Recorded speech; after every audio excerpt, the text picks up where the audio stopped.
IMF மரணப்பொறிக்கு எதிராக இந்திய காலனித்துவத்திற்கு எதிராக மக்கள் அதிகாரம் ஒன்றை உருவாக்குவதற்காக மிக நீண்ட காலமாக இலங்கையின் இடதுசாரி இயக்கத்திற்கு துணிவுடனும் சோர்வில்லாமலும் நேர்மையான தத்துவார்த்த பாதையையும் காட்டிக்கொண்டிருக்கின்ற முன்னிலை சோசலிச கட்சியின் பொதுச் செயலாளர் தோழர் குமார் குணரத்னம் உள்ளிட்ட இன்றைய இந்த மேதின நிகழ்வை தலைமையேற்று நடாத்தி கொண்டிருக்கின்ற தலைமை தோழர்களே, நாட்டின் திசையெங்கிலும் ஒரு சோசலிச வேலை திட்டத்தின் மீது விசுவாசம் கொண்டு போலி இடது அமைப்புகளின் அந்த களியாட்டங்களை மறுதலித்து இந்த அதிகார வர்க்கத்தின் எல்லைக்கு வெளியில் ஒரு மக்கள் அதிகாரத்தை உருவாக்கிவிடலாம் என்ற நம்பிக்கையோடு இங்கே வருகை தந்திருக்கின்ற நண்பர்களே, தோழர்களே, தோழியரே, அனைவருக்கும் வணக்கம். ஒருபுறத்தில் நாங்கள் மாற்றத்தை ஏற்படுத்தி விட்டோம் என்று கூச்சலிட்டுக் கொண்டிருக்கின்ற முதுகெலும்பில்லாத ஒரு நாட்டின் ஜனாதிபதி, அதேபோன்று அந்த நிறைவேற்று அதிகாரம் கொண்ட ஒரு தனி மனிதனின் ஆதிக்கத்திற்கு துணை போய் கொண்டிருக்கின்ற 225 உறுப்பினர்கள், இதற்கு வெளியில் இவர்களை வெறும் கைபொம்மைகளாக நடாத்தி கொண்டிருக்கின்ற தேசிய சர்வதேசிய இந்த பன்னாட்டு கம்பெனிகள் அல்லது அதிகார வர்க்கத்தை பாதுகாத்துக் கொண்டிருக்கின்ற அந்த முதலாளி வர்க்கத்திற்கு எதிராக ஒரு சோசலிச மக்கள் ஆட்சியை, மக்களுக்கு நலனை தருகின்ற ஒரு ஆட்சி முறைமையை ஏற்படுத்திவிட வேண்டும் என்ற ஒரே குறிக்கோளோடு நாங்கள் இங்கே இந்த மே தினத்தை கொண்டாடி கொண்டிருக்கின்றோம். உலக வல்லரசுகள் இன்று ஆயுத ரீதியாகவும் அதேபோன்று அரசியல், கலாசார, பொருளாதார ரீதியாகவும் எம்மை போன்ற மூன்றாந்தர நாடுகளை அடிமைப்படுத்தி உதவுகின்றோம் அல்லது முதலீட்டாளர்களை அனுப்புகின்றோம், நீங்கள் வீழ்ந்திருக்கின்ற அந்த படுகொலியிலிருந்து உங்களை மீட்டெடுப்போம் என்றெல்லாம் பசப்பு வார்த்தைகளையும் ஏமாற்று வித்தைகளையும் காட்டி மேலும் மேலும் எம்மை பொருளாதார நெருக்கடிக்குள் தள்ளிக்கொண்டிருக்கின்ற ஒரு பின்புலத்தில் ஒரு ஜனாதிபதி தேர்தலை சந்தித்துவிட்டு அதேபோன்று ஒரு பாராளுமன்ற தேர்தலை சந்தித்துவிட்டு சுமார் 6 மாதங்கள் கடந்த நிலையில் நாங்கள் எங்களின் வாழ்வை மீட்டு பார்க்கலாம். ஒரு புறத்தில் முதலாளி வர்க்கத்திற்கான சலுகைகள் வழங்கப்பட்டிருக்கின்ற ஒரு பின்புலத்தில், மறுபுறத்தில் சாதாரண தொழிலாளர் வர்க்கத்தின் மீது வரிச்சுமையை திணிக்கின்ற அந்த சர்வதேச நாணய நிதியத்தின் வேலை திட்டத்தின் மரணப்பொறிக்குள் வீழ்ந்திருக்கின்ற நாம் மாற்றம் மாற்றம் என்று உருவாக்கிய இந்த ஆட்சி முறையின் கீழ்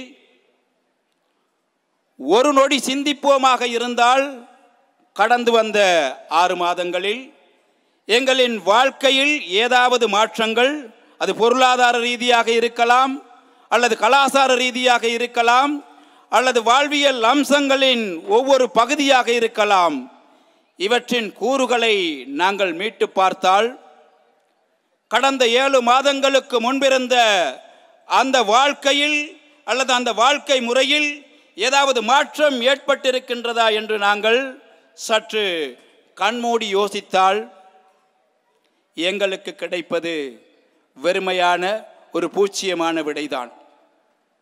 ஆக இன்று திசை காட்டி அரசாங்கம்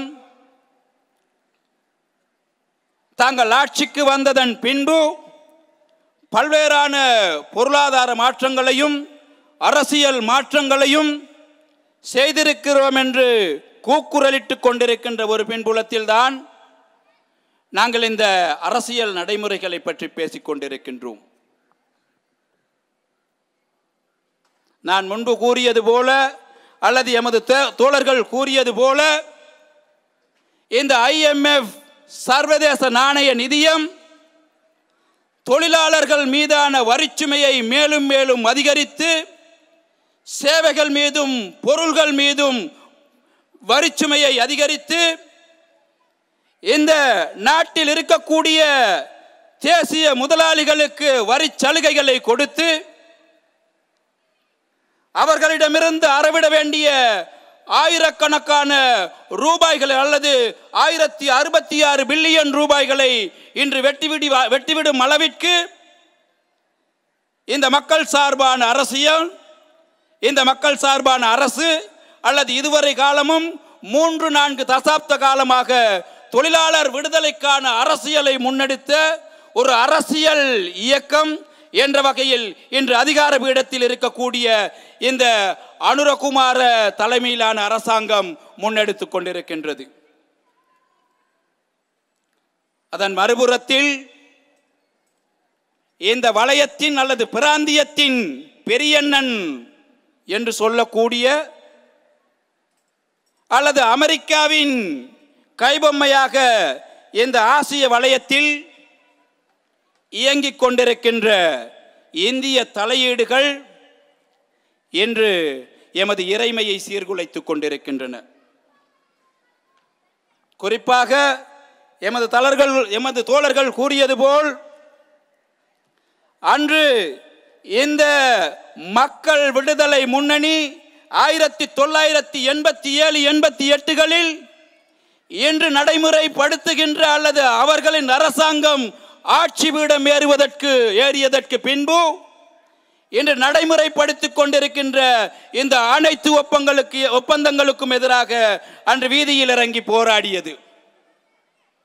அன்று துணிவுடன் போராடிய எமது தோழர்கள் உயிர் தியாகங்களை அர்ப்பணிப்பு செய்து அந்த போராட்டங்களை இன்று காட்டிக் கொடுத்துவிட்டு அல்லது அவ்வாறான ஒரு உன்னதமான ஒரு போராட்டத்தை காட்டிக் கொடுத்து துரோகம் இழைத்துவிட்டு இன்று அந்த துரோகங்களின் மீது தனது ஆட்சி அதிகாரத்தை அமைத்துக் கொண்டு இன்று அதனை கொண்டாடி கொண்டிருக்கின்றது.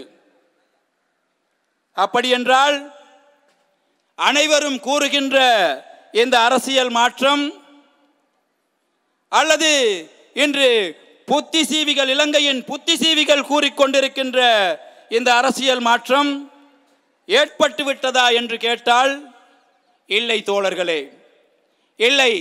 கடந்த ஆட்சி அதிகாரத்தில் இருந்தவர்களை விடவும் மிக மோசமான அல்லது பிற்போக்குத்தனமான தீர்மானங்களை இந்த அனுர அரசாங்கம் முன்னெடுத்துக் கொண்டிருக்கின்றது என்பதுதான் உண்மை. ஒரு நாட்டின் பிரஜைகளின் தகவல்களை கணனிமயப்படுத்தி அவற்றை வேறு நாட்டிற்கு அந்த தனி மனிதர்களின் உயிரளவியல் தகவல்களை விற்பது அல்லது பெற்றுக் கொடுப்பது எவ்வளவு மோசமான ஒரு விடயம் அல்லது ஒரு தனி மனிதனின் அந்தரங்க செயற்பாடுகள், அவன் சென்று வரும் இடங்கள், அவன் இருக்கக்கூடிய தனிப்பட்ட நோய்கள் அல்லது அவர்களின் வெவ்வேறு விடயங்கள் தொடர்பில் மற்றும் ஒரு அரசாங்கம் அல்லது மற்றும் ஒரு நிறுவனம் கண்காணித்துக் கொண்டிருக்குமாக இருந்தால்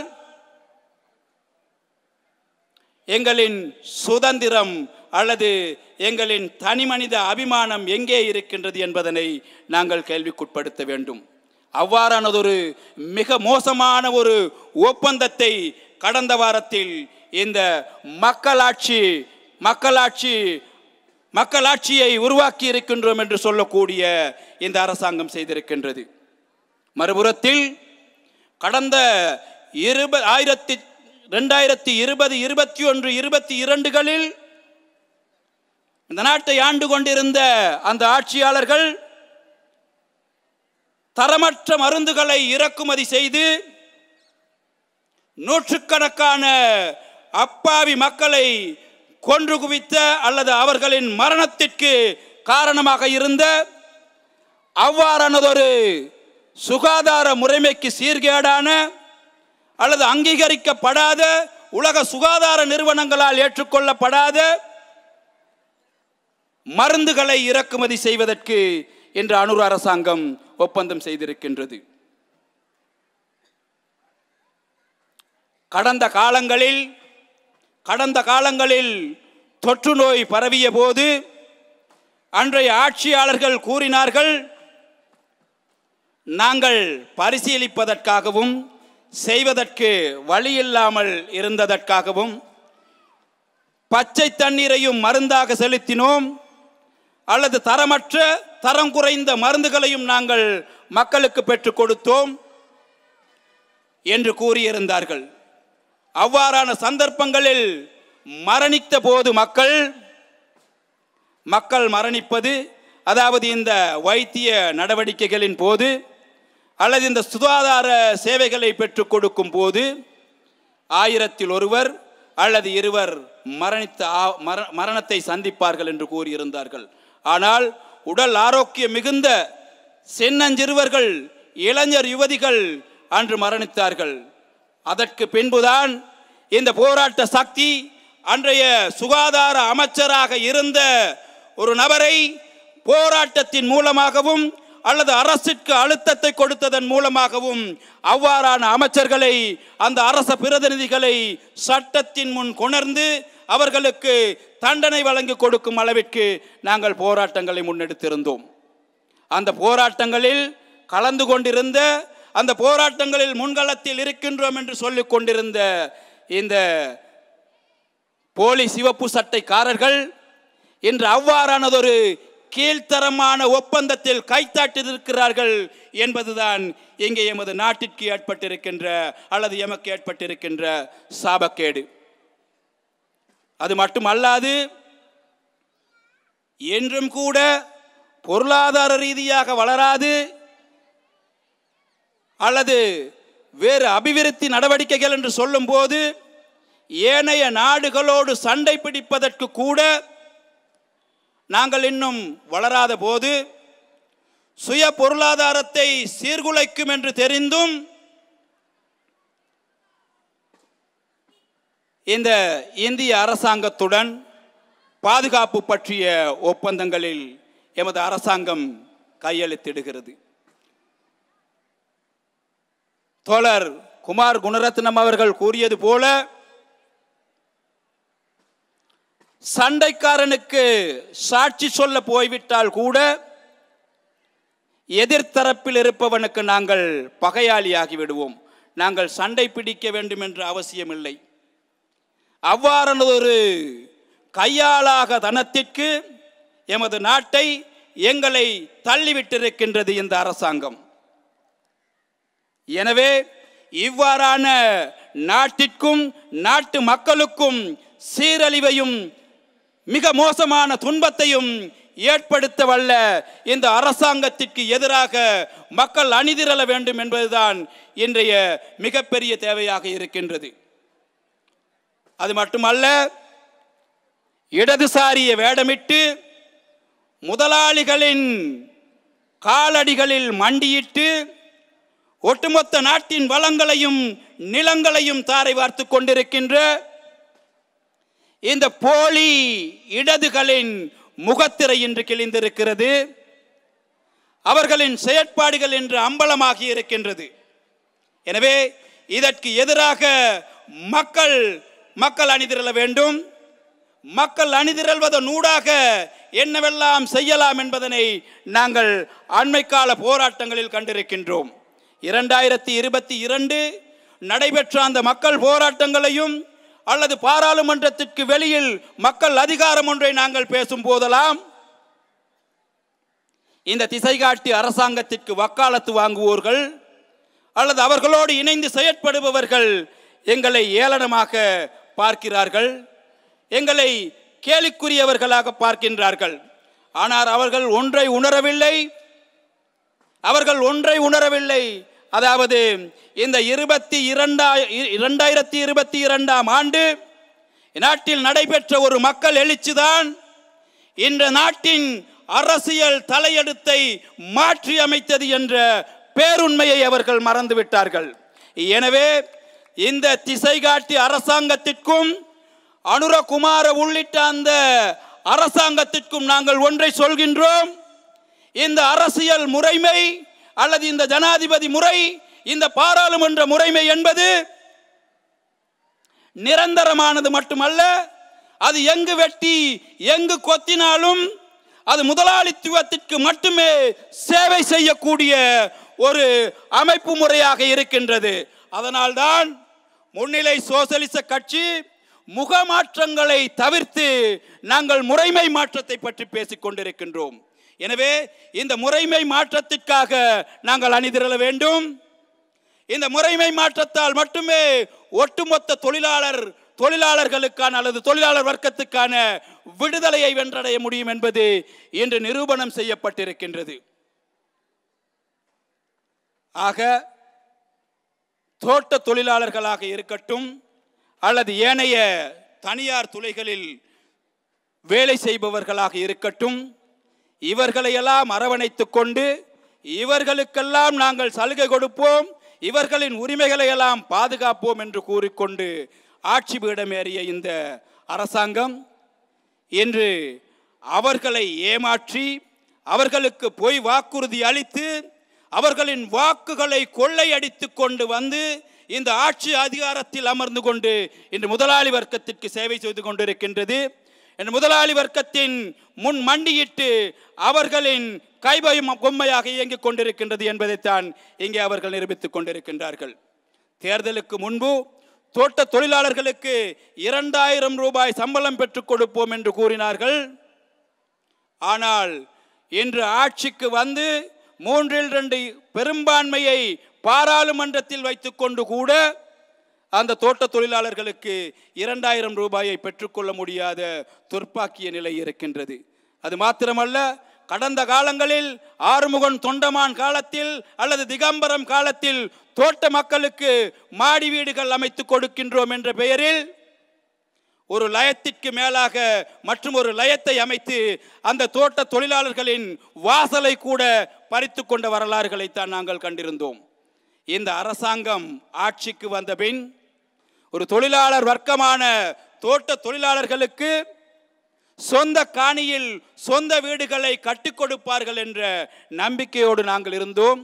ஆனால் இவர்களின் வெளியீடுகளும் இவர்களின் பிரசார செயற்பாடுகளும் எவ்வாறு இருக்கின்றன என்றால், அந்த லயன் முறைமை என்றதை வெட்டி எடுத்துவிட்டு வரிசை வீடுகளை சீர்திருத்துகிறோம் என்ற வேலை திட்டங்களை முன்னெடுக்கிறார்கள். இவ்வாறானதொரு பிற்போக்குத்தனமான மிக மோசமான அல்லது தொழிலாளர் வர்க்கத்தை காட்டிக் கொடுக்கின்ற ஒரு இடதுசாரி அரசியல் அல்லது ஒரு போலி இயக்கத்தை நாங்கள் இப்போதுதான் காண்கின்றோம். எனவே இதுவரை காலமும் இந்த நாட்டில் யார் உண்மையான இடதுசாரிகள், யார் ஒரு தொழிலாளர் வர்க்கத்திற்கான இயக்கமாக அரசியல் அமைப்பாக அவர்களுக்கு தலைமை கொடுப்பது யார் என்ற கேள்வியும் அச்சமும் எம்முன் இருந்தது. ஆனால் இன்று அந்த போலிகளின் முகம் கிழிந்திருக்கின்றது. இன்று அவர்களின் போலி முகங்கள் அம்பலமாகி இருக்கின்றது. எனவே இங்கே எனக்கு முன் உரையாற்றியவர்கள் கூறியது போல, இந்த நாட்டின் உண்மையான தொழிலாளர் வர்க்கத்தை வென்றெடுப்பதற்காக தொழிலாளர் நலனின் அக்கறை கொண்டிருக்கின்ற ஒரு மக்கள் சக்தியை அல்லது ஒரு மக்கள் இயக்கத்தை கட்டியெழுப்புவதற்கு முன்னிலை சோசலிச கட்சி நிபந்தனையின்றி இயங்கிக் கொண்டிருக்கின்றது. எனவே இலங்கையின் இடதுசாரி வரலாற்றில் ஒரு உண்மையான அரசியல் தலைமைத்துவத்தை ஏற்படுத்துவதற்கு நாங்கள் முன்னிலை சோசலிச கட்சியோடு இணைய வேண்டும் என்பதுதான் எமது வேண்டுகோள். අවසානයේට එකක් මං කියන්න කැමති අනුර මහත්තයෝ මේ අහිංසක බහුතර වැඩ කරන ජනතාව රවට්ටලා බොරු පොරොන්දු දීලා ඔවුන්ගේ ඡන්දය කොල්ල කාලා බලයට පත් වෙමින් ලෝක ධනපති පන්තියට එහෙමත් නැත්නම් ඉන්දියානු විජිතකරණයට යටත් වෙලා මේ කම්කරු පන්තිය පාවා දීමට අපි ඡන්ද දුන්නේ නැහැ. තවදුරටත් රනිල් රාජපක්ෂලා ගියේ පාරේ නම් උඹලා යන්නේ. මතක තියාගන්න 20යි 22 කියලා අවුරුද්දක් ආවා. ඒ දුකී දුප්පත් අහිංසක ජනතාව අරගලයට එකතු වුණා. ඒ අරගලය තාමත් ඉවර වෙලා නැහැ. නැවත ඒ අරගලයේ අවශ්‍යතාවය තියෙනවා. එදා වගේ අදත් හෙටත් ඒ අරගලයට නායකත්වය දෙන්න අපි සූදානම් කියන පණිවිඩය කියමින් සමාජවාදයට ජය වේවා, සමාජවාදයට ජය වේවා කියලා නියැලෙනවා. ස්තුතියි.